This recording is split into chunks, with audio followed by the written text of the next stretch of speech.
एक महिला अपनी 12 साल की बेटी के साथ पुलिस स्टेशन जाती है और पुलिस स्टेशन जाने के बाद उसने पूरी कहानी बयान की। जब पुलिस के सामने कहानी बयां करती है तो पुलिस इस मामले को उतनी गंभीरता से नहीं लेती है जितना पुलिस को मामला गंभीरता से लेनी चाहिए।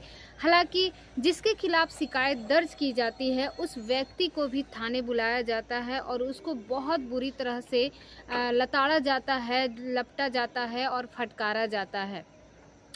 और कहा जाता है कि भविष्य में कभी इस तरह की घटना नहीं होनी चाहिए। यदि घटना होती है तो तुम्हारे खिलाफ कठोर से कठोर कार्रवाई की जाएगी। जैसे महिला ने ये बात सुनी, महिला ने कहा कि साहब जुर्म तो बहुत बड़ा है लेकिन आप सिर्फ उसको डांट फटकार रहे हैं, कुछ इसके खिलाफ बड़ा एक्शन जरूर लीजिए ना। लेकिन वो महिला बार बार कहती है और पुलिस शायद उतनी ईमानदारी से, उतनी शिद्दत से ये काम नहीं कर रही थी, इसीलिए वो महिला अपनी बयां करके अपनी पूरी कहानी को और वहाँ से चली जाती है। और यहाँ से जाती ज़रूर है लेकिन उसके बाद एक वीडियो सोशल मीडिया पर वायरल हो जाता है। जैसे ये वीडियो सोशल मीडिया पर वायरल होने लगता है उसके बाद देश का यानी कि इंडिया का एक ऐसा कोई बड़ा अखबार नहीं था जिससे उसमें वेब पोर्टल इस पूरी कहानी को बयां नहीं किया।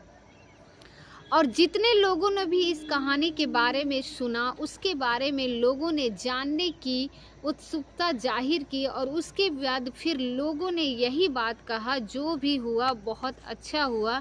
हालांकि कुछ तबका ऐसा भी था जो इस घटना को लेकर विरोध में उतर जाता है और वो कहता है कि इस व्यक्ति को कानून का पालन करना चाहिए था और कानून के सहारे से ही अपनी लड़ाई लड़नी चाहिए थी। वो कोई तरीका नहीं था होता है लड़ाई करने का। लेकिन बड़ा तबका उस फैसले के पक्ष में जाता है और आगे होता क्या है क्या नहीं ये तो खैर पुलिस की जांच के बाद स्पष्ट हो सकेगा। लेकिन जिसने भी ये कहानी सुनी थी वो लोग सुनने के बाद हैरान हो जाते हैं, सोचने पर मजबूर हो जाते हैं। तो सबसे पहले आप सभी को मेरे तरफ से नमस्कार और आप सभी का मेरा यूट्यूब चैनल में स्वागत है।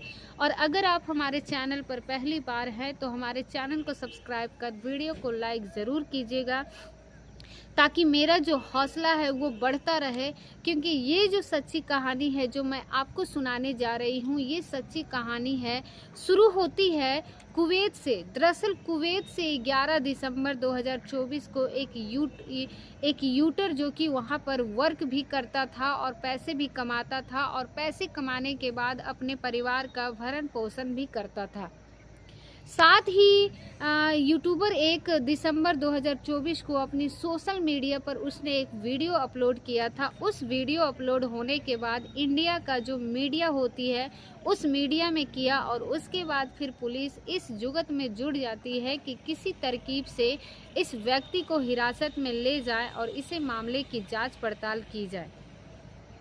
दरअसल वो कहानी सुनाता है और बताता है कि करीब 15 साल पहले आंध्र प्रदेश का एक ज़िला लगता है अन्नामय्या, उसी का एक गांव लगता है कोदरमंगम पेटा का रहने वाला जो व्यक्ति है जिसकी उम्र लगभग अभी फ़िलहाल 37 साल के आसपास है।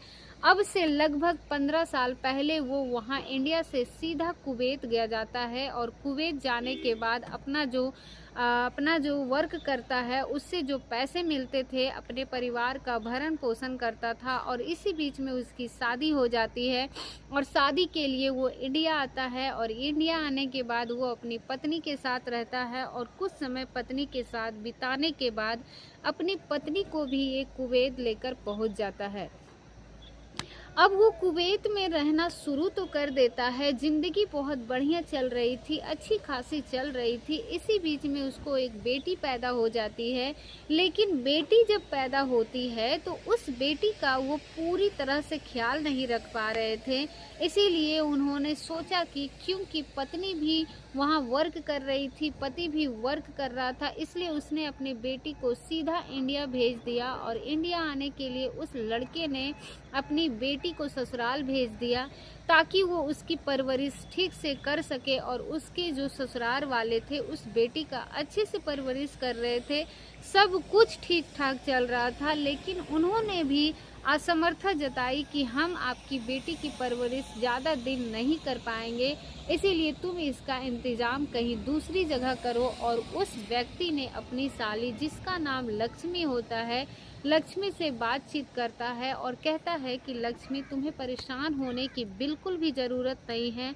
तुम मेरी बेटी का ख्याल इंडिया में रखोगे तो मैं तुम्हें जो भी पैसे होंगे वो पैसे भेजता रहूँगा और आर्थिक रूप से तुम्हारी मदद करता रहूँगा। लक्ष्मी ने कहा, मुझे कोई ऐतराज़ नहीं है। वो बेटी जब 12 साल के आसपास की हो जाती है, लगभग 11 के आसपास की, तब वो अपनी मौसी के साथ रहने लगती है और लक्ष्मी के साथ रह रही थी और उसकी बहुत अच्छी से परवरिश होती है। माँ और बाप समय समय पर अपनी बेटी से बातचीत भी किया करते थे। सब कुछ ठीक ठाक चल रहा था, लेकिन अचानक से एक दिन लक्ष्मी का कुवैत फ़ोन पहुंचता है और फ़ोन कुछ इस तरह से पहुंचता है कि अब आपकी बेटी जो कि है उसकी देखभाल कर रहे थे, वो देखभाल नहीं कर पाएंगे, इसीलिए आप अपनी बेटी को कहीं भी लेकर जाओ, किसी के पास ही छोड़ो, हम उसे नहीं रख सकते। लेकिन जैसे ही उन व्यक्ति को जो कुवैत में बैठा हुआ था, उसकी पत्नी को ये बात पता चलती है, तो सोचने पर मजबूर हो जाते हैं कि सब कुछ तो ठीक चल रहा था, अचानक से बेटी ये वापस भेजने की बात क्यों कर रहे हैं। तो उसकी पत्नी कहती है कि तुम परेशान मत हो, मैं जाती हूँ और जाकर देखती हूँ, अपनी बहन से बातचीत करूँगी, लक्ष्मी मेरी बात को बिल्कुल भी नहीं काटेगी। अब वो अपनी बहन लक्ष्मी के पास जाती है और लक्ष्मी से जैसे ही बातचीत करती है, लक्ष्मी से कहती है कि तुम इसे अपने पास कुछ दिन के लिए रखो, थोड़ी और बड़ी हो जाएगी, थोड़ी समझदार हो जाएगी, तब इसे हम अपने साथ ले जाएंगे।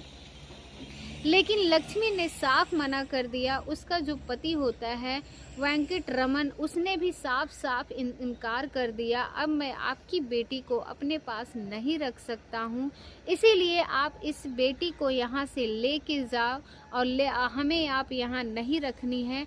इस तरह की जब असमर्थता उसने जताई, साथ ही जब 12 साल की बेटी से माँ मिल रही थी, तो बेटी कुछ भी कहने की स्थिति में नहीं थी।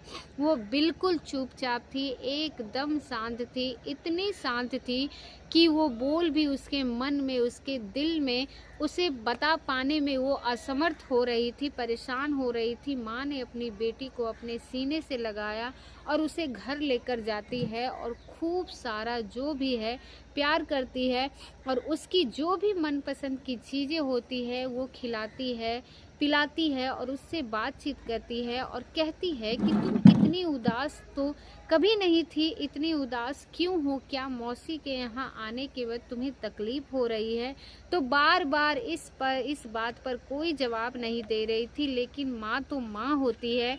माँ ने अपनी बेटी को जब बार बार उसे प्यार से पुचकार के, दुलार से जब पूछा, तो बेटी ने जो कहानी सुनाई, उसकी माँ सुनकर हैरान हो जाती है और सोचने पर मजबूर हो जाती है कि आखिरकार ऐसा कैसे हो सकता है। दरअसल लक्ष्मी का जो ससुर होता है वो शारीरिक रूप से विकलांग होता है और वो एक दिन ऐसा था कि जब लड़की सो रही थी अपनी जगह पर, तभी उसी बीच में घर पर कोई था नहीं और लक्ष्मी के ससुर ने उस 12 साल की लड़की के साथ गंदा और घिनौना कृत्य किया। और जब उस लड़की ने विरोध करने की कोशिश की, तो उस विकलांग आदमी ने उस लड़की को इतना डराया धमकाया और कहा कि ये बात अगर तुमने किसी से बताने की कोशिश की तो फिर अंजाम अच्छा नहीं होगा। तो बेटी बहुत डर जाती है और अपनी इस बात को किसी से कह नहीं पाती है, लेकिन जो उसके साथ हुआ, उसके साथ होने के बाद वो वैसे खिलखिला के उस घर में नहीं रह पा रही थी जैसे वो पहले रह रही थी। मौसी समझ जाती है कि इसके साथ कुछ न कुछ तो ऐसा हुआ है जो शायद ये बता नहीं पा रही है। मौसी ने बड़े प्यार से पुचकार के, दुलार के साथ पूछा कि बेटा आखिरकार हुआ क्या है।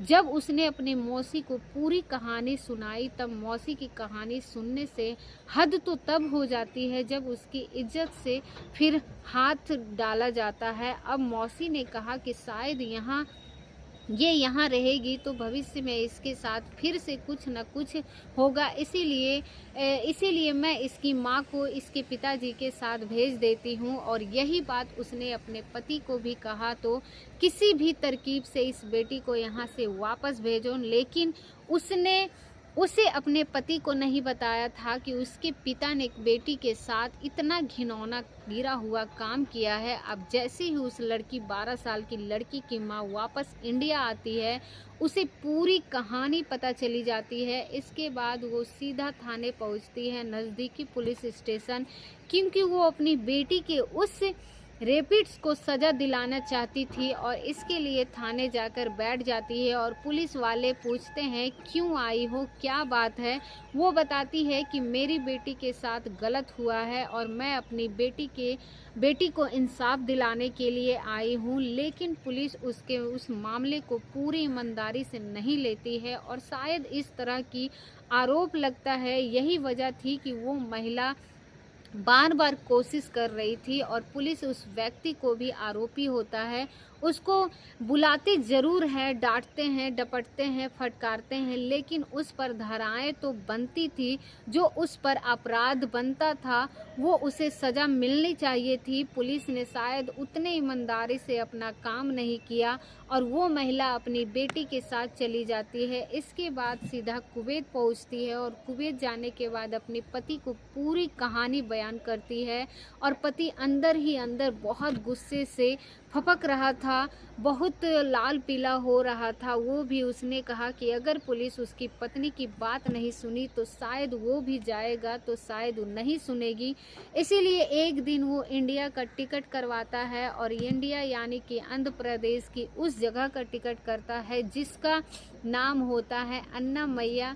और अन्नामैया जाता है और वहाँ जाने के बाद वो उस जगह लगती है, वो बुल्लाबरी पल्ली वहाँ पर जाता है। और बुल्लाबरी पल्ली में वहाँ जाने के बाद जो व्यक्ति था जिसने उसकी बेटी के साथ गंदा और घिनौना कृत्य किया था, जिसका नाम गुट्टा अर्जुन होता है, उसको जो पास जाता है और वो अपने घर के बाहर सो रहा था। और तभी उस व्यक्ति के पास एक लोहे की रड होती है। उस लोहे की रड से वो तब तक उस व्यक्ति को मारता है जब तक कि उसके प्राण न निकल जाते हैं। हालांकि उसके चीखने का, चिल्लाने का उसको कोई असर ही नहीं मिलता है, मौका ही नहीं मिलता है। और वो जहाँ जिस स्थिति में सोया हुआ था, पड़ा हुआ था, उसी स्थिति में दम तोड़ देता है। और 6 और 7 दिसंबर 2024 के मध्य रात्रि की ये घटना होती है। किसी को पता नहीं था कि आसपास के लोग भी, उसकी आंखें खुलती है जब लोगों ने देखा कि वो व्यक्ति जिसका नाम गुट्टा अंजनेल होता है, वो अपनी चारपाई पर ऐसे पड़ा हुआ था, मरा हुआ था और चारों तरफ उसके ब्लड फैला हुआ था। उसके बाद लोग शोर मचाते हैं, मौके पर पहुंचते हैं और घर वालों को ये सूचना दी जाती है। पुलिस मौके पर आती है और पुलिस इस मामले की जांच पड़ताल करते हैं। और लेकिन तमाम कोशिशें के बावजूद भी ये पता नहीं चल पा रहा था कि आखिरकार गुट्टा की हत्या हुई कैसे हुई। भारी वस्तु से लगातार इसको बार बार मारा गया, उसकी मौत हो जाती है। पुलिस इस मामले में मुकदमा दर्ज कर लेती है और मुकदमा दर्ज करने के बाद जांच पड़ताल में जुट जाती है। लेकिन जब पुलिस को कोई सुराग नहीं मिलता है, हालांकि पुलिस की जांच चल रही थी, लेकिन ये घटना होती है 6 और 7 दिसंबर 2024 की मध्य रात्रि की घटना होती है। लेकिन 2-4 दिन के बाद 11 दिसंबर 2024 को जैसे ही सोशल मीडिया पर कुवैत से डाला गया एक वीडियो वायरल हो जाता है, तब आंध्र प्रदेश की जो पुलिस होती है, अन्ना मैया को, वो थोड़ा सक्रिय होता है और उस घटना में पता चलता है कि जो 37 साल का वो व्यक्ति है जिसकी बेटी के साथ रेप हुआ है, उसने इस पूरे घटनाक्रम की जिम्मेदारी अपने ऊपर ले ली है। अब पुलिस उस व्यक्ति को गिरफ्तार करने के लिए कोशिशें कर रही थी, क्योंकि जो व्यक्ति विदेश चला जाता है उसे विदेश के किसी व्यक्ति को वापस अपने इंडिया लाने के लिए इस तरह की कानूनी प्रक्रियाएं होती है और उस प्रक्रियाओं में गुजरना पड़ता है। यदि इस प्रक्रियाओं से गुजरेंगे तो शायद बहुत लंबा वक्त लग जाएगा। लेकिन उस व्यक्ति ने बड़ी हिम्मत जुटाएं और ये बताते हुए, सब लोगों को जताते हुए कहा कि मेरी बेटी के साथ गलत हुआ है और मैंने ये काम किया है क्योंकि मुझे कानून पर भरोसा नहीं था, इसीलिए सब काम किया है। अब उसने ये भी कहा कि जब वक्त आएगा तो वो अपने आप आपको सरेंडर भी कर देगा, क्योंकि उसने जो कानून का उल्लंघन किया है, नहीं चाहता था कि जो हुआ है वो आगे भी किसी के साथ ऐसा हो। अब फिलहाल पुलिस को गिरफ्तार करने की कोशिश में लगी है और वो गिरफ्तार कर पाएगी या फिर उससे पहले ही अपने आप को पुलिस के हवाले कर देगा, ये तो खैर भविष्य के गर्भ में छिपा है। जो भी होना है, लेकिन जिस जगह ये घटना होती है उसके बाद कुवैत हो या फिर विदेश में हो, नौकरी करने वाले लोगों के दिमाग में ये बात पहुंचती है कि जिसने इस पूरे घटनाक्रम को सोशल मीडिया के माध्यम से जाना समझा, वो लोग बड़ी संख्या में इस व्यक्ति के फैसले के समर्थन में भी करते हैं और कहते हैं कि इसने बहुत ही अच्छा काम किया है। कोई भी बाप इसने अगर ऐसा करता है तो उसमें क्या बुराई है, लेकिन ये सारा सर कानून का उल्लंघन है। हालांकि एक तबका ऐसा भी आता है जो इस घटनाक्रम को लेकर कर रहा है कि अगर पत्नी की बात पुलिस ने नहीं सुनी होती तो उसे खुद आना चाहिए था, उसके बाद उच्च अधिकारियों के पास जाना चाहिए था। यदि उच्च अधिकारी भी नहीं सुनते तो फिर उसके ऊपर शिकायत करनी चाहिए थी, लेकिन उसने ऐसा नहीं करके कानून को तोड़ा है। और कानून को तोड़ने वालों के साथ कैसा काम होता है, कानून अपना काम करेगा। लेकिन जो भी हो, वाकई उस बेटी के साथ गलत था और माँ बाप के शायद भविष्य में उस पिता को भी काफ़ी वक्त सलाखों के पीछे रहना पड़ सकता है, ताकि पता नहीं चला क्या होगा आगे क्या नहीं। दोस्तों, इस पूरे घटनाक्रम को सुनाने का उद्देश्य मेरा किसी को परेशान करना नहीं, किसी का दिल दुखाना नहीं, बल्कि आपको जागरूक करना है, आपको सचेत करना है। तो आपको जानना है, जताना है कि आपकी बेटी, चाहे आप किसी भी कितने ही खास व्यक्ति के पास उसको छोड़ के जाए, उनको छोड़ना ही नहीं चाहिए, क्योंकि बेटियों की जो सुरक्षा होती है, आप तो जानते ही होंगे कि उनको लेकर कितने भी असुरक्षा की भावना बनी रहती है माँ बाप के लिए भी। और वैसे भी उनके साथ कब कौन सी घटनाएं हो जाए, वो सिर्फ माँ बाप ये परिवार के बीच में ही रहेगी तो ज़्यादा सही होता है।